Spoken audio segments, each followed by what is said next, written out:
Assalamualaikum anak soleh dan soleha. Bagaimana kabarnya? Semoga anak-anak di rumah tetap dalam keadaan sehat walafiat. Hari ini bertemu dengan Ustazah Emil kembali dengan materi pergerakan nasional di Indonesia. Sebelum kita masuk ke materi IPS hari ini, mari kita berdoa dulu sama-sama. Doaan Rabbi srohli sodri wa yassirli amri wahlul uqdatam min lisani yafqahu qawli birahmatika ya arhamar rahimin.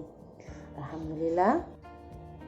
Sebelum materi hari ini, kita sudah belajar dengan materi masa penjajahan Eropa.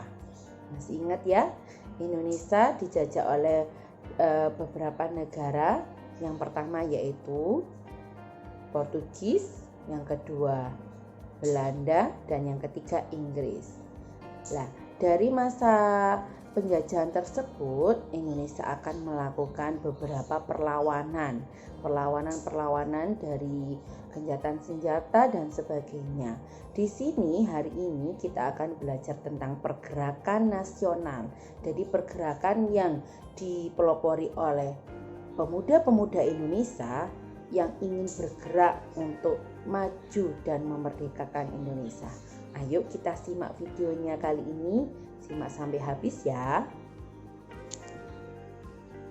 Masa pergerakan kebangsaan. Perlawanan bangsa Indonesia. Bangsa Indonesia mengalami berbagai penderitaan akibat penjajahan. Kondisi ini mendorong berbagai perlawanan di berbagai daerah. Perlawanan ini digerakkan oleh kaum bangsawan, kiai, pedagang, hingga petani. Sebelum abad 20, perlawanan bangsa Indonesia dilakukan dengan mengangkat senjata. Akan tetapi, perlawanan tersebut mengalami kegagalan. Faktor-faktor apa aja sih yang bisa menyebabkan kegagalan tersebut? Ya, yang pertama, perjuangan masih bersifat kedaerahan. Yang kedua, hanya bergantung pada pimpinan. Ketiga, perlawanan belum terorganisir. Keempat, persenjataan yang digunakan masih tradisional. Kelima, pemerintah kolonial Belanda menetapkan politik adu domba. Dari sini kita bisa mengetahui kegagalan dari perlawanan rakyat Indonesia terhadap penjajah. Masa pergerakan nasional bangsa Indonesia terdiri atas 3 tahap. Yang pertama yaitu pergerakan nasional pada masa awal pergerakan. Itu terjadi pada tahun 1908 sampai 1920. Tahap kedua yaitu pada masa radikal. Di sini terjadi pada tahun 1920 sampai 1930. Pada tahap ketiga ini disebut dengan pada masa moderat, terjadi pada tahun 1930 sampai 1942 sebelum kemerdekaan. Pergerakan nasional pada masa awal pergerakan atau masa awal ini yang terjadi pada tahun 1908 sampai 1920. Di sini gerakan nasionalisme pada masa ini berorientasi memperbaiki kehidupan sosial dan budaya. Pada periode ini, nasionalisme di Indonesia mulai bergerak dalam bidang politik. Di sini muncullah organisasi-organisasi. Ya, contohnya yaitu Budi Utomo, Serikat Islam, Muhammadiyah, Indis Partij, dan Trikoro Darmo.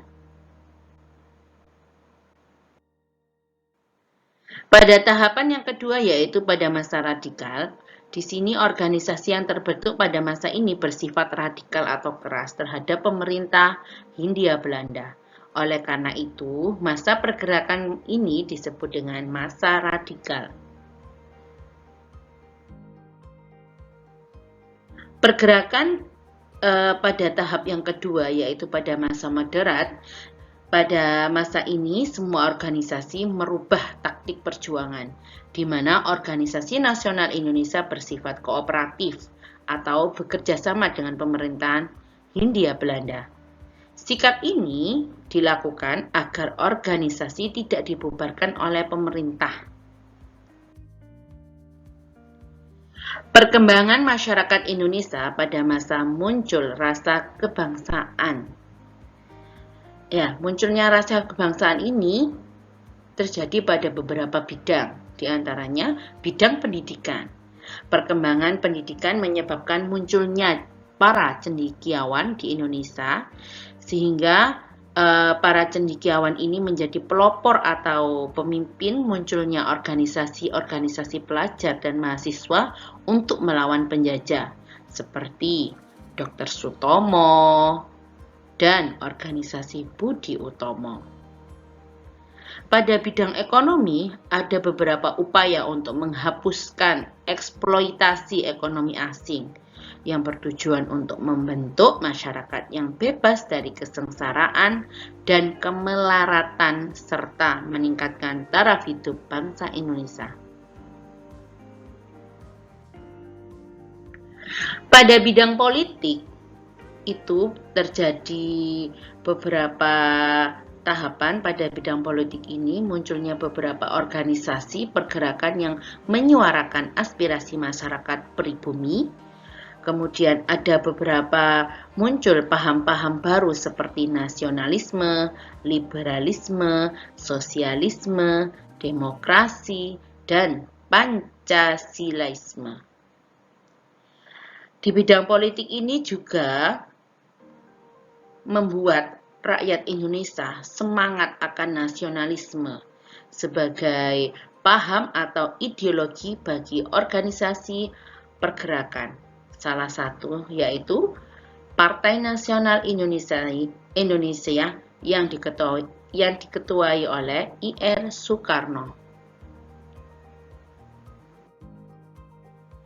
Pada bidang sosial budaya, ada beberapa tahap yang terjadi pada masa itu, yaitu pembentukan identitas nasionalis, seperti penggunaan nama Indonesia untuk menyebut negara kita. Hal ini diawali oleh J.R. Logan pada tahun 1850 dan istilah Indonesia itu semakin populer sejak terjadi Sumpah Pemuda pada tanggal 28 Oktober 1928.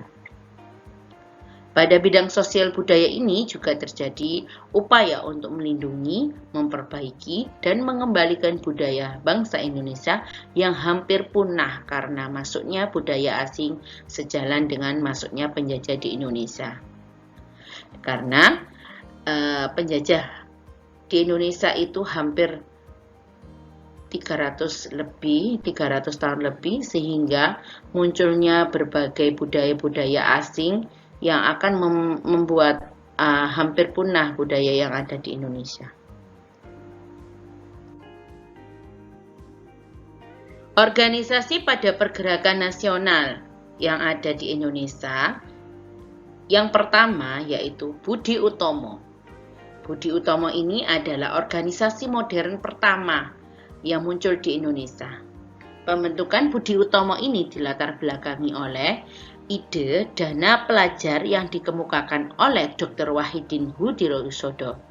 Selanjutnya, pada tanggal 20 Mei 1908, Bapak Sutomo dan para mahasiswa Stovia mendirikan Budi Utomo. Pada tanggal 20 Mei tersebut diperingati sebagai Hari Kebangkitan Nasional. Organisasi selanjutnya yaitu ada Syarikat Islam. Organisasi tersebut berawal dari Sarekat Dagang Islam atau SDI yang didirikan Haji Samanhudi di Solo pada tahun 1911. Organisasi tersebut dibentuk untuk melindungi pengusaha lokal agar dapat bersaing dengan pengusaha non-lokal dalam dagang batik. Kemudian, Sarekat Dagang Islam ini dirubah menjadi Sarekat Islam dan diketahui oleh Hos Cokro Minoto pada tahun 1912. SI ini kemudian menjadi besar karena semua orang boleh bergabung dalam organisasi jika beragama Islam. Namun, pada tahun 1921, Sarekat Islam ini terpecah menjadi dua kubu. Ada Sarekat Islam Putih dan Sarekat Islam Merah. Sarekat Islam Putih ini berpusat di Yogyakarta, sedangkan Sarekat Islam Merah berpusat di Semarang. Organisasi yang selanjutnya yaitu Indisch Partij, didirikan di Bandung pada tanggal 25 Desember 1912 oleh 3 serangkai. Siapa itu 3 serangkai? Yang pertama yaitu Danudirja Setiabudi atau yang terkenal dengan Dr. Dawes Dekker. Selanjutnya yang 3 serangkai tersebut ada RM Suwardi Suryaningrat atau kita kenal dengan Bapak Kiai Hajar Dewan Toro. Yang ketiga yaitu Dr. Cipto Mangunkusumo. Indisch Partij ini bertujuan untuk mengembangkan rasa nasionalisme, menciptakan persatuan antara orang Indonesia dan Bumi Putra, mempersiapkan kehidupan rakyat yang merdeka, serta organisasi tersebut mengkritik pemerintah kolonial Belanda. Di sini kritikan yang ditulis oleh RM Suwardi yang berjudul Els Ik en Nederlander was, atau yang artinya seandainya aku seorang Belanda. Sehingga pada tanggal 4 Mei 1913, organisasi tersebut dianggap sebagai partai terlarang, di mana 3 tokoh pendiri Indisch Partij ini diasingkan ke Belanda. Dari beberapa organisasi-organisasi yang muncul pada masa pergerakan nasional ini, semuanya sama-sama bergerak untuk membela negara Indonesia atau membela Indonesia sebagai negara yang merdeka. Sehingga terjadinya peristiwa Sumpah Pemuda. Peristiwa Sumpah Pemuda ini terjadi pada Kongres Pemuda Indonesia yang berlangsung pada tanggal 27 sampai 28 Mei yang diselenggarakan di Gedung Indonesia Club. Pada Kongres Pemuda Indonesia II ini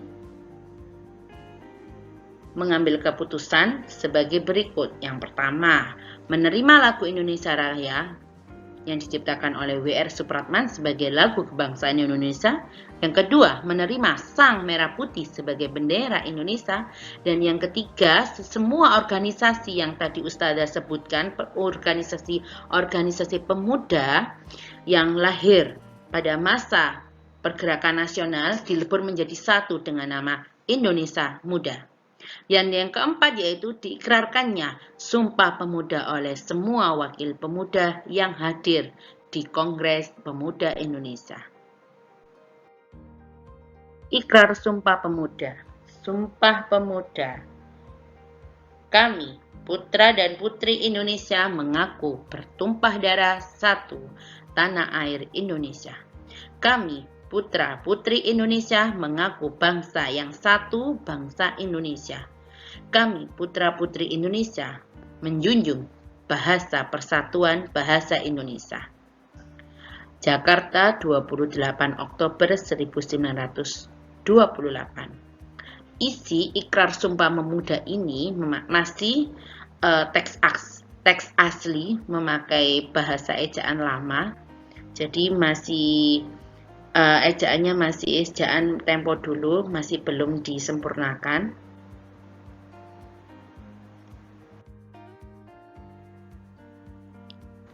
Dampak peristiwa Sumpah Pemuda yang terjadi di Indonesia yaitu yang pertama, modal terbentuknya negara kesatuan. Dua, banyak organisasi-organisasi yang lahir memakai kata Indonesia dalam namanya. Yang ketiga, membawa kesadaran dalam diri setiap orang akan pentingnya persatuan dan kesatuan sebuah bangsa. Jazakumullah anak-anak soleh dan soleha. Materi hari ini semoga anak-anak bisa memahami. Untuk selanjutnya kalian pelajari materi pergerakan nasional ini. Insya Allah pekan depan kita evaluasi dari materi yang hari ini Ustazah sampaikan. Tetap semangat dan jaga kesehatan. Assalamualaikum warahmatullahi wabarakatuh. Jazakumullah anak soleh dan soleha. Setelah ini langsung dikerjakan ya tugasnya. Link ada di deskripsi YouTube. Langsung dikerjakan ya anak-anak.